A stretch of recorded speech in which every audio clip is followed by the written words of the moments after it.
And do we need to do a mic check or anything?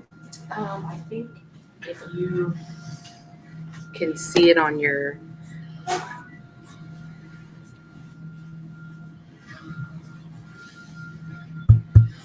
think you're good. Yeah, You're good. we're okay. All right. Okay, it's 7 o'clock, so we'll get started. Good evening, everybody who tuned in. Thanks for tuning in. This is our Facebook Live session on shoulder replacements in 2025 and what you need to know. My name is Mihir, Sheth, and I'm a shoulder and elbow surgeon at the Anderson Clinic. I've put some slides together that are intended to give you a bird's eye view about shoulder replacements, and we'll have time throughout the discussion as well as towards the end to talk about any questions that you might have. So please do post some in the chat box. So let me first start by acknowledging that many people are surprised to know that shoulder replacements exist. While less shoulder replacements are performed than hip and knee replacements, they are growing, and I think they're growing at a faster rate than hip and knee replacements. They've really grown particularly fast since 2005 when we introduced a new type of shoulder replacement called the reverse shoulder replacement in the United States, and it's been sort of exponential growth since then. We'll talk a little bit more about that shoulder replacement in some slides to come. So our kind of flight plan for the evening, we'll talk a little bit about me, who I think is a good candidate for a shoulder replacement, what the journey through shoulder replacement looks like, what the types of shoulder replacement are, recovery after surgery, and really what to expect out of your time investment into having this done. So a little bit about me. I'm a fellowship trained shoulder and elbow surgeon. Shoulder replacements are a big part of my practice, about 40%. Besides shoulder replacements, I'm comfortable treating basically any problem that arises in the shoulder, and I do perform arthroscopic surgery as well as other more conservative options. I am a big believer in evidence-based decision-making, which is sort of a fancy way of saying I use data alongside my personal experience to try to only offer treatment options that are reliable and effective and very well vetted. I do enjoy research, and I think it's important to me. I think it's important to you as well because it allows us to get better over time.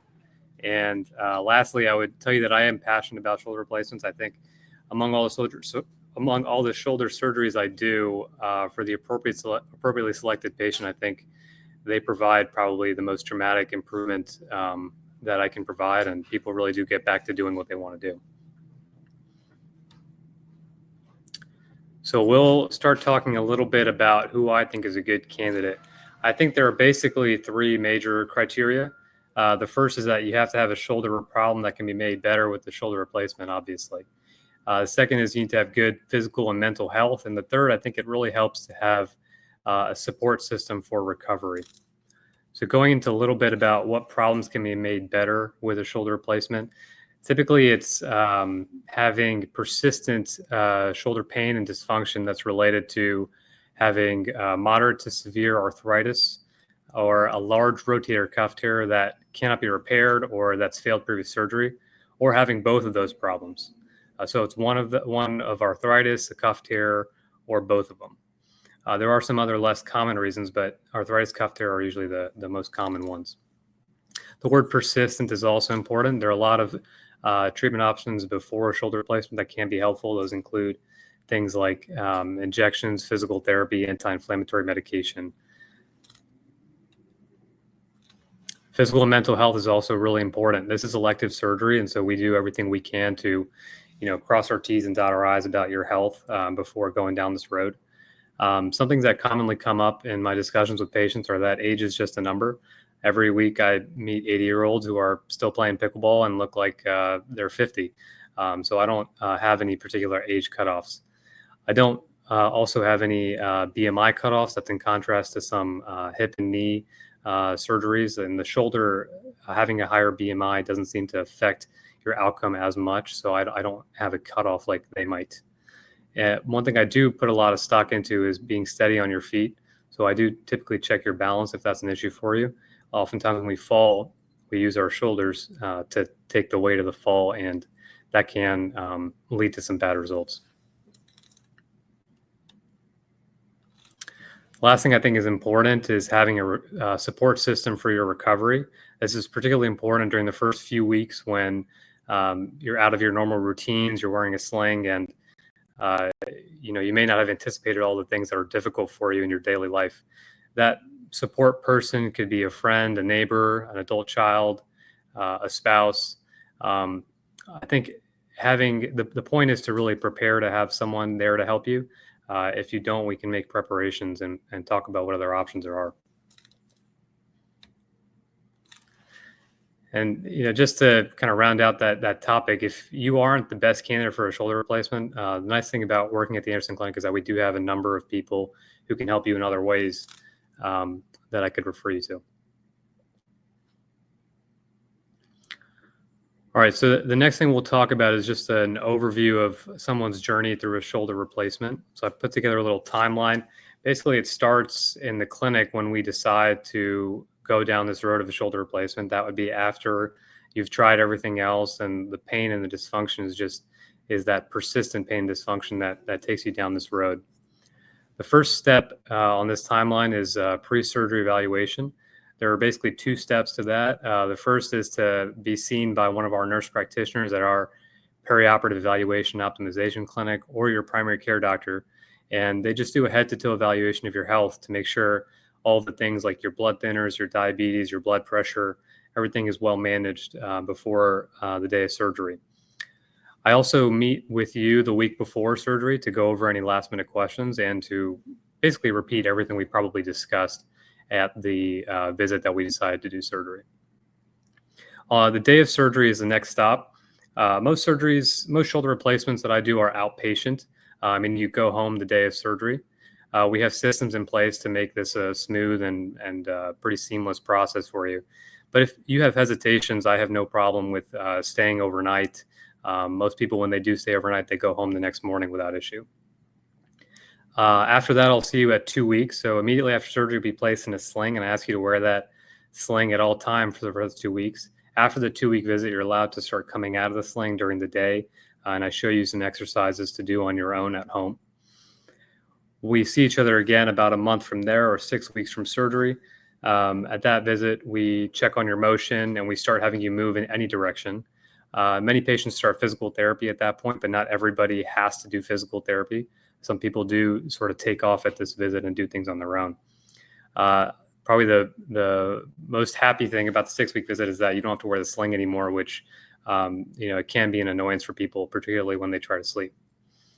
And what usually is our last visit is the 3-month visit, or sometime around 3 months, where we check on your motion and we start strengthening. After then, we start spacing things out a little bit more, and we see each other mostly on an as-needed basis.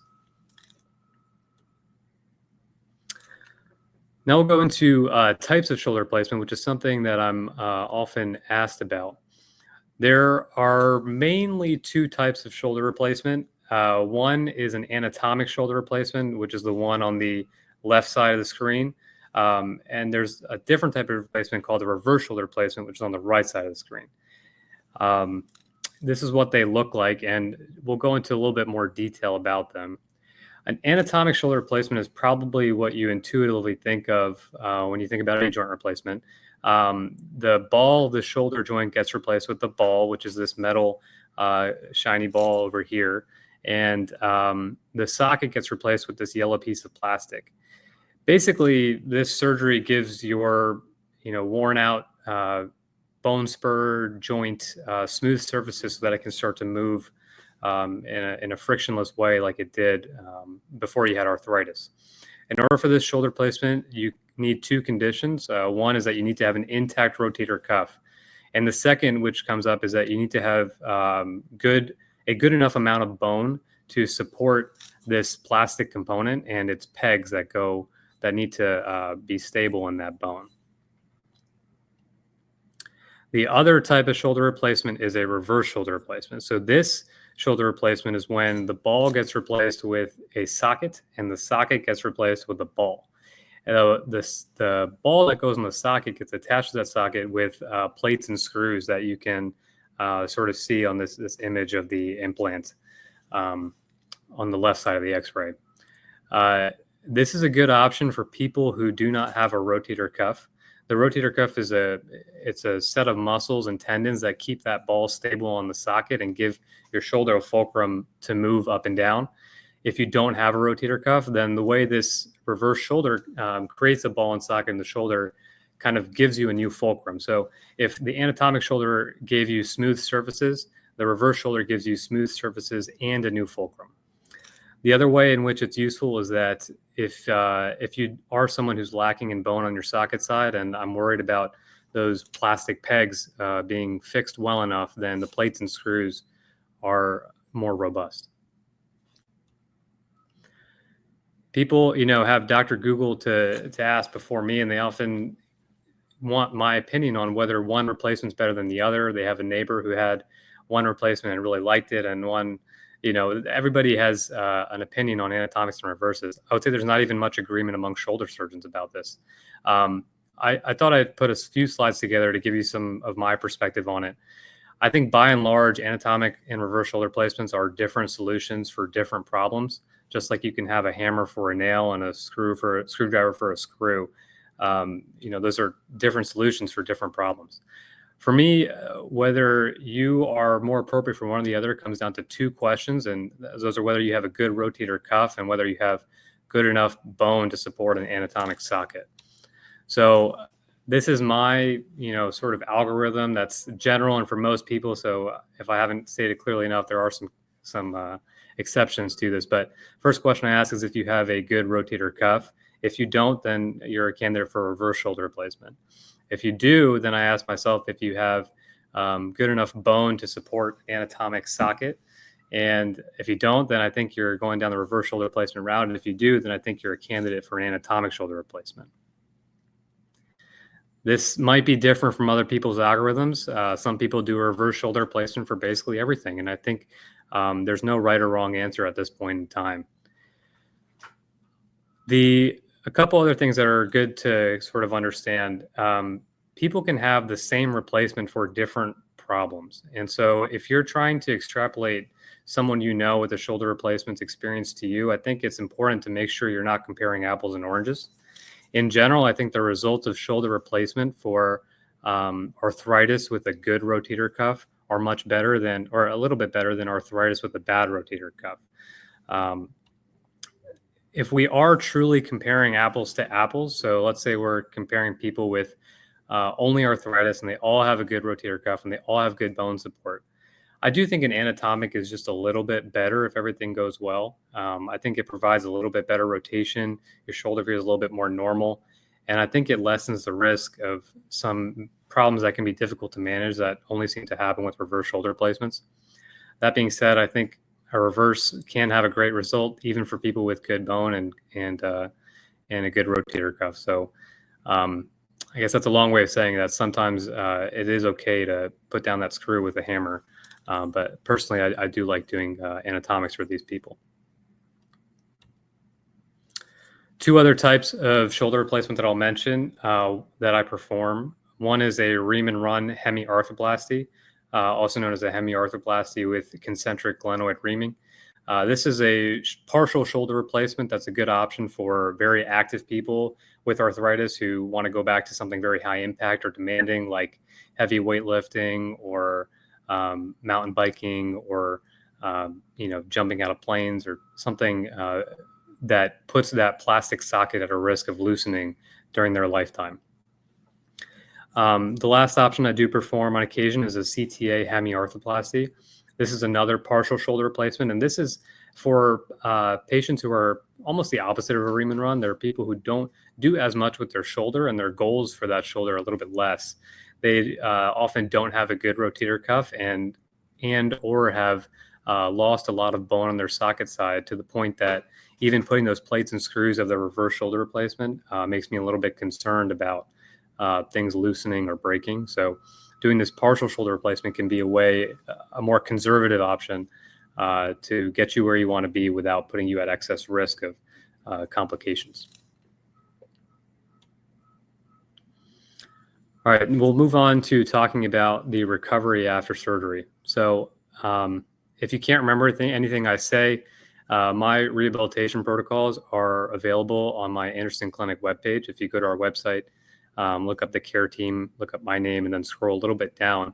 My protocols are there, and they go sort of phase by phase and give you some detail. These are what some of those look like. Just a general timeline. For the first 2 weeks, you're in a sling full time. That means wearing it to bed, wearing it all the time except when you shower. From 2 weeks to 6 weeks, I ask you to still wear the sling at night, but you can start to come out of it during the day to do some self-guided stretching, which I'll show you at our first visit. That dotted line signifies when the sling comes off. So at your 6-week visit, you don't have to wear the sling anymore, and that typically tends to be a big step forward in your recovery. From 6 weeks to 12 weeks, you do more stretching, and this is often with a physical therapist, but not always. And lastly, at 12 weeks and onward, you can start strengthening your muscles again without any restrictions and progress to full activity. Just some pearls, kind of different ways of saying what I already have. The recovery is progressive over about 3 months. People often ask me just how long does it take to recover, and I would say it's a little bit hard to answer because there is a stepwise kind of process to it. The first 6 weeks are the biggest hurdle because you're in that sling. Oftentimes, people, if you ask them, they'll say once the sling comes off, the recovery was done. But really, I do ask you to be restricted until about 3 months. Just to mention it, the sling particularly holds you back from sleeping and driving comfortably. There are a lot of people who have had rotator cuff repairs or know someone who has had a rotator cuff repair. Oftentimes, people think that that's arthroscopic surgery and the recovery was so difficult. This is a replacement, so it must be even harder than that. I actually think that's not true. I do think replacements are an easier recovery than a rotator cuff repair. Most people who do desk work are back to work within a week. Some even go back if they have surgery on a Friday. Some go back on a Monday. And in terms of getting back to sport, you're allowed to go back at 3 months, but typically people get back around a little bit after that, once they've had some time to strengthen. These are some visuals that I think are helpful. So how long will the replacement hurt? Most people have 75% of their pain is gone in the first 2 weeks. And by 6 weeks, 90% of their pain is gone. Interestingly, on this graph, the two yellow lines at the bottom are for a rotator cuff repair. So it just goes back to what I was saying before, that this is a little bit easier of a recovery. And then how long until my shoulder functions better? How long until I actually like the result of surgery? People say they're about 90% recovered at 6 months from surgery. I think a lot of what you perceive as better shoulder function comes before that, probably around 3 or 4 months. But by 6 months, 90% of people think they're about 90% the way there. All right, and that kind of segues into our last topic, which is what to expect out of a shoulder replacement. So what are you going to get out of this time investment? So typically, pain relief is very reliable. Most people make the decision to have a shoulder replacement when they are having pain of around 6 or 8 out of 10, with 10 being the worst pain they could imagine. A replacement often brings your pain to 0 to 2 out of 10. Most people are 0 to 1. Your motion is expected to improve. The average increase in your ability to raise your arm forward in front of your body is about 50 degrees. So most people go from kind of down here to up here. And lastly, people do have better function after this. There's a lot of ways to measure function, but I think the easiest way to describe it is just asking people what percent of a normal shoulder they have. And most people before surgery think they have about 30 to 40% of a normal shoulder. And after replacement, they think they have about 75 or 85% of a normal shoulder. So it's a pretty big improvement. These are sort of generalizations. As I mentioned before, the results of the same replacement for different problems might be different. It's important to talk about complications. Fortunately, there's a very low complication rate to this surgery. I would say overall, for all comers, all shapes and sizes, all different problems, the rate is about 2 or 3%. Those complications can include an infection, which can happen about 1% of the time. You can have mechanical issues like loosenings or dislocations around 1 or 2% of the time. The further out you get from surgery, the higher the likelihood is. So what that might mean to you is if you're 50 years old versus 80 years old, you may have a different likelihood of having something come up in your lifetime. After reverse shoulder replacements in particular, you can have a stress fracture of your shoulder blade. That can occur in about 3 or 4% of people. That's a problem I pay a lot of attention to avoiding, and doing everything I can to avoid it. And then lastly, medical issues around the time of surgery. Fortunately, the rate is very low. It's less than 1%. Now, just to end things off, a lot of people are very active. They want to get back to a certain thing. Their shoulder placements have been around long enough that we have some data on how long it takes to get back to things you like doing. The two I get asked most about are golf and pickleball. You're allowed to go back to these at 3 months. The published studies show that about 50% of people get back at 6 months, and 90% of people get back at 12 months. And of the ones who do get back, which is most people, almost all of them say they're at the same level or they're even better than they were before surgery. All right, that's all I had prepared to talk about. Monica is going to hand me some questions, but thanks a lot for your attention, and I'll start answering some of the questions that have come in through the live chat. All right, so one question was, what are the most common potential complications of shoulder replacement surgery? So I'll just go back to this slide. I think just to add a little bit more detail, with an anatomic shoulder replacement, I think, infection, loosening of the plastic socket, and, people can tear their rotator cuff after having an anatomic shoulder replacement.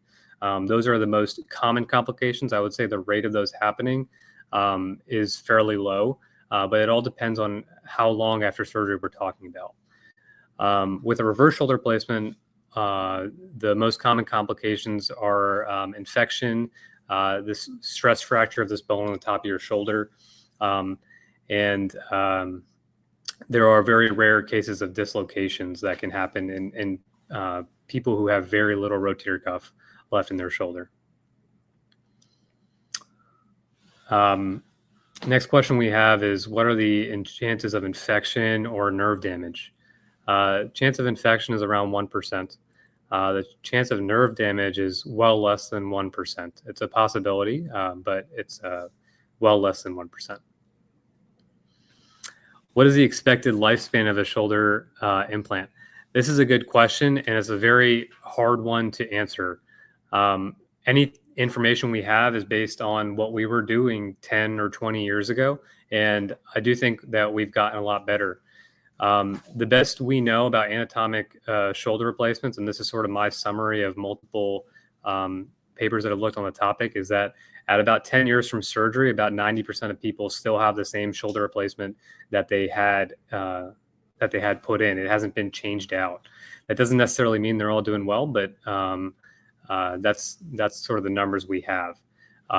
In some other countries, you can look at how often the shoulder replacements are changed out, and you can look at that from more like the 2010, 2020 region, so more recent data than the stuff I had just talked about. And the rates are a little bit lower, even like 2 or 3% of them are revised.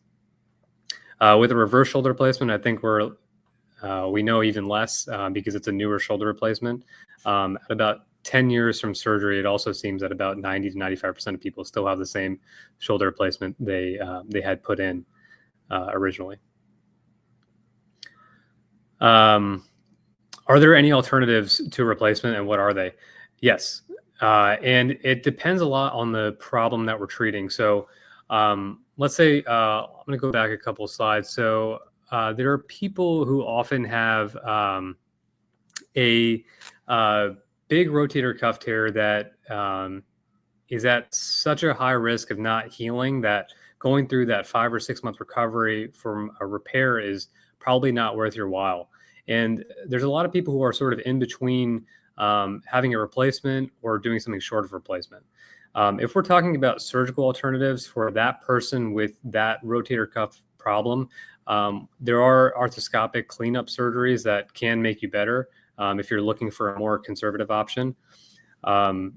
There are also, for not that problem in particular, but really all problems in the shoulder, things like injections, anti-inflammatory medications, and sometimes physical therapy can often improve your symptoms enough that you're able to do what you want to do and have a comfortable life. So, yeah, to make I guess it's a case by case basis, but there are a lot of alternatives, and they depend a lot on what the problem is that we're treating.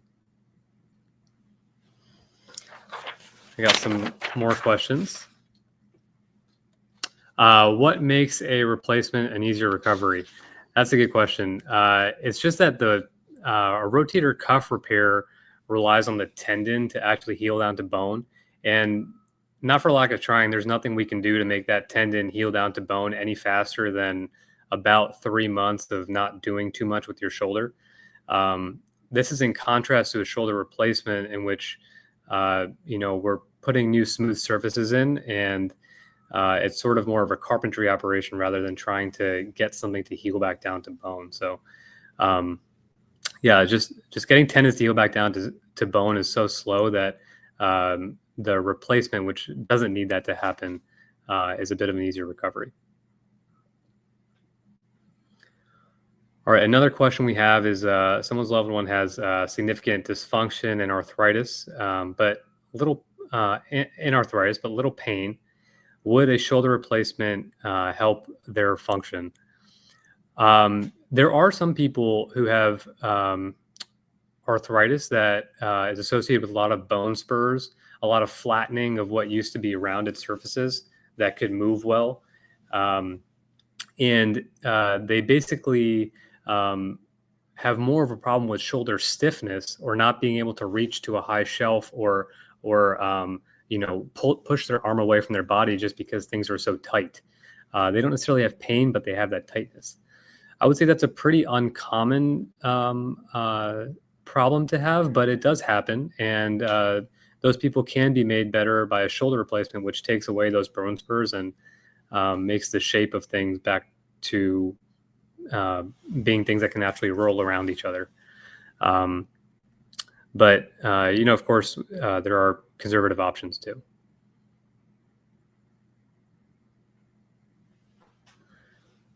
Do we have any more? Okay. All right. I think those were all the questions that came in through the live chat. So thank you again for tuning in. I hope this was helpful. I just want to give a little plug to our next session, which will be from Dr. Eng, and he'll be talking about hip and knee replacements, I believe. So hopefully we'll see you guys next month. Thank you.